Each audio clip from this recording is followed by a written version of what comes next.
सम्पूर्ण नमस्कार, म जीसीडी एचआर दुबईदेखि र आज मसँग एकजना क्यान्डिडेट हुनुहुन्छ। उहाँ चाहिँ नेपालदेखिको बिलोङ गर्नुहुन्छ र उहाँ मसँगै कन्ट्याक्टमा हुनुहुन्थ्यो। उहाँको नाम चाहिँ मिस्टर प्रवीण बहादुर मगर र उहाँले माल्टाको लागि अप्लाई गर्नुभएको थियो।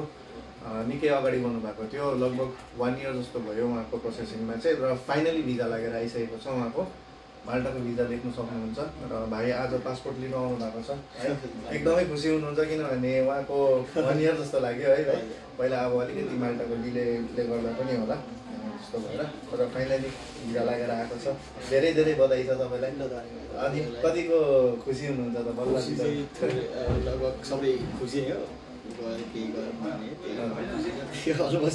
अरूभन्दा पनि भाइको चाहिँ मोस्ट उयो चाहिँ के छ भन्दाखेरि पेसेन्स धेरै थियो उहाँकोमा है। र मैले जति बेला पनि ढिलो भइरहेछ, अहिले अलिक टाइम लाग्छ भन्दाखेरि भाइले हुन्छ केही छैन है, र निकै पर्खिनु भयो र फल पनि राम्रै पाउनु भयो होइन। के भन्न चाहनुहुन्छ हाम्रो भ्युअर्सहरूलाई?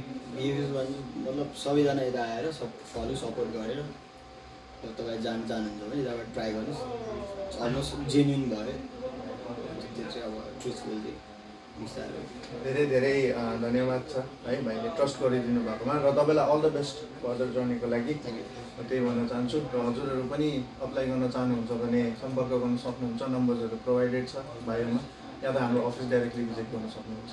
धन्यवाद।